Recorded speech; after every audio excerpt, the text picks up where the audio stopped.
Good morning, and thank you all for coming today. We're going to talk about some very significant things that happened in our community and some wonderful help that we had from the community. So to start with, I'm Mark Overman, I'm the Scottsbluff County Sheriff.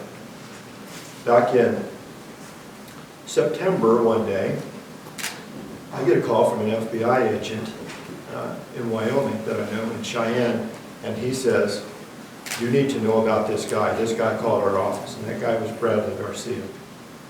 And he talked to the FBI agent for a while.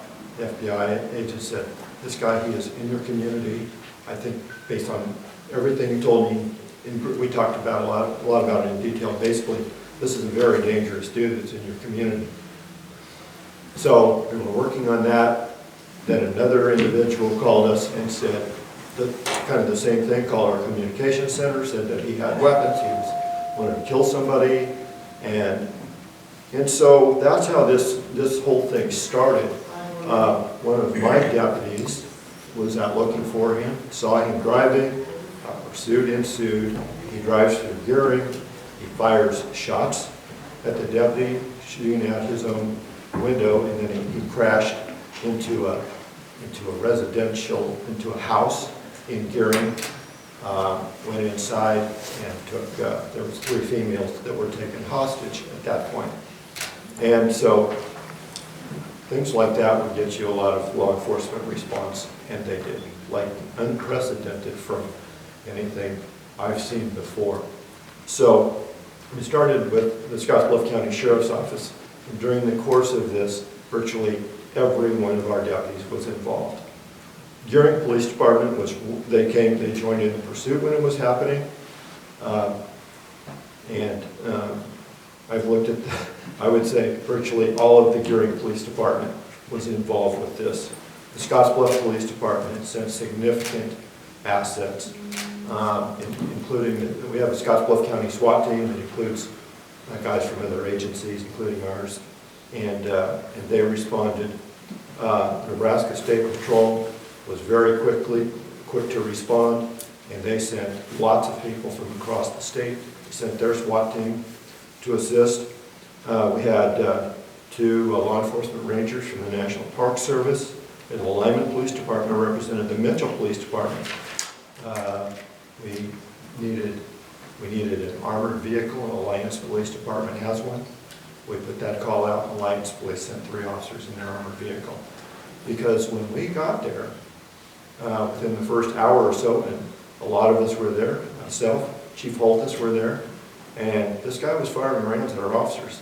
And I heard him, I wasn't in the direct line of fire, but I heard the rounds go past. And so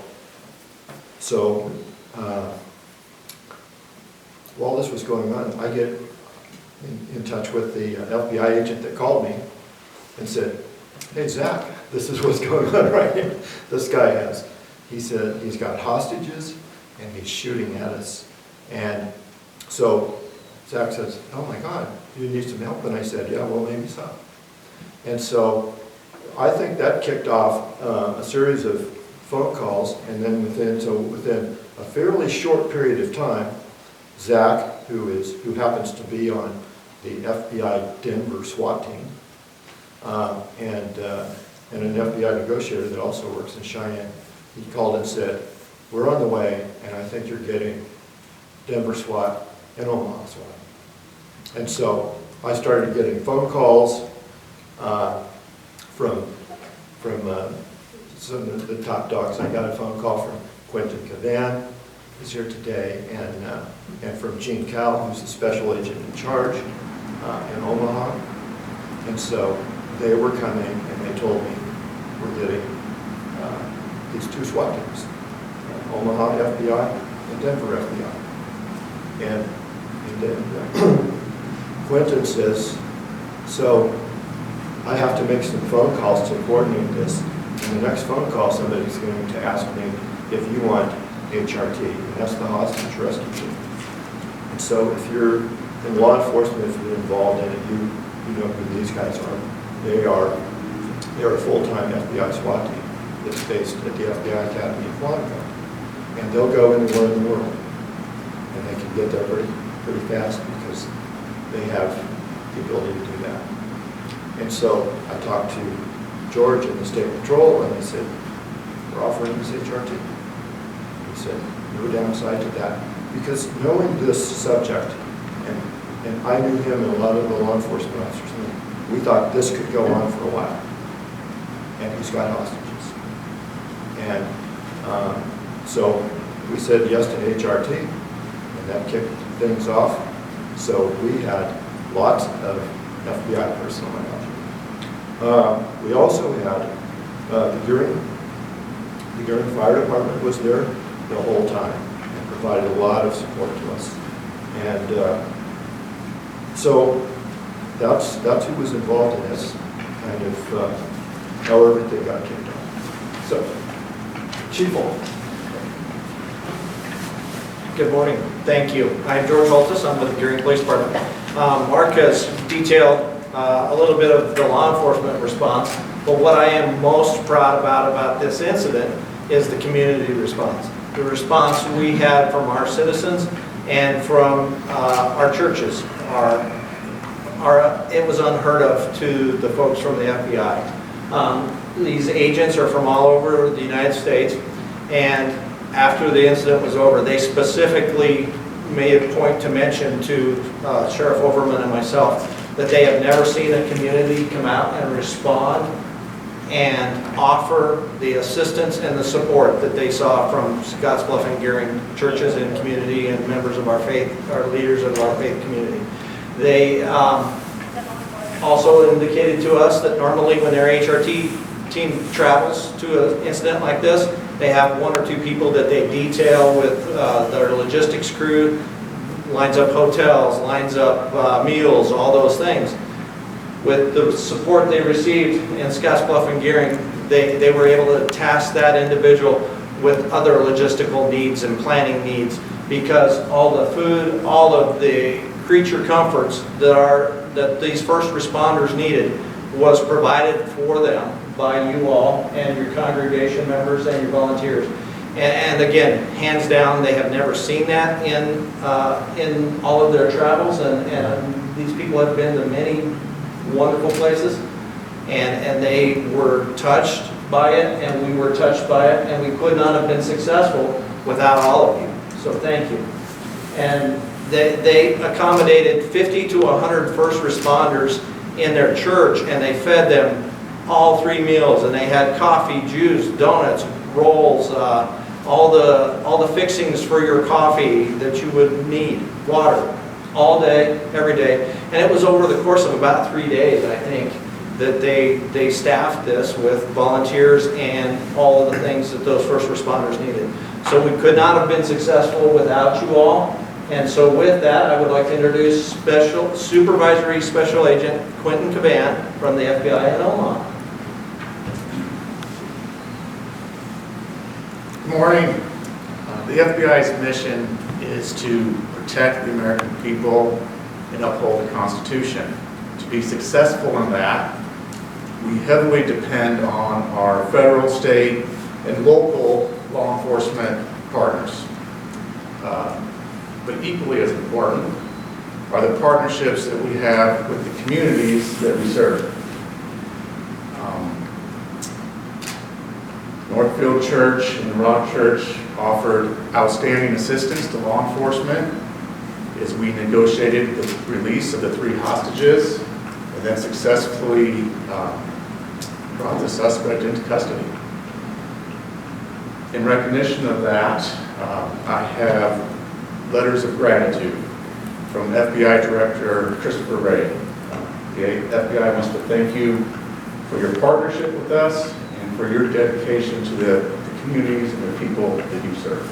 Thank you.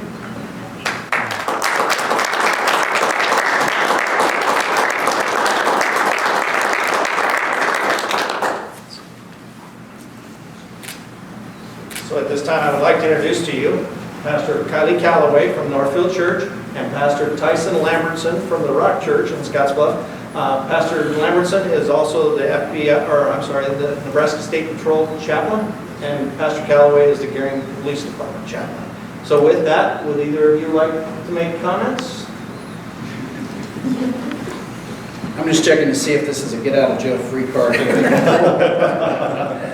You know, honestly, I think Tyson can agree to this. I mean, we serve in a thankless job. I mean, we do what we do, and I am just in awe of the amount of things that we've gotten. I mean, we just activated and do what we do, which is to open up our house to be their house when they were here. And we didn't think we went above and beyond. We didn't think we were doing anything extraordinary. We just thought we were just being what we should be for our community and for this team. And I was just honored to be a part of it and to help out in any way that we could to make their lives more comfortable, especially in the dangerous situation that they were in.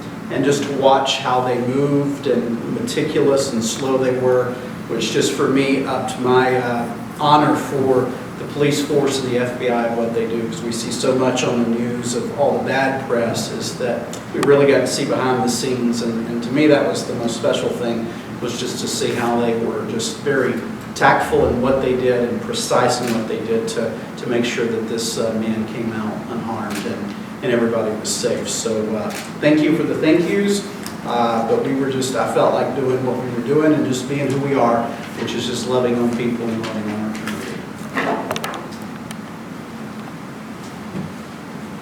My name is Tyson Lambertson, and I get the awesome privilege of pastoring the Rock Church. And my team is here today, and it's a wonderful, wonderful recognition. And I echo, Kylie, your emphasis on we're doing what we're called to do. And I would say we care a lot about law enforcement. And when you called upon us and asked us to be there, we were doing what we were called to do. And so thank you.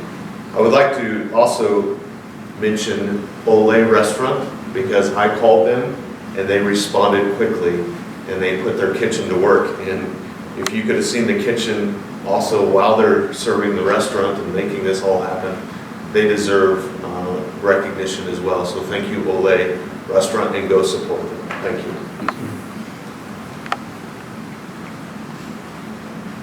Well, with that, thank you again. Thank you all for your time today. And if you have any questions or anything, I would take those at this time between Sheriff Overman and I, or the pastors, or Quentin.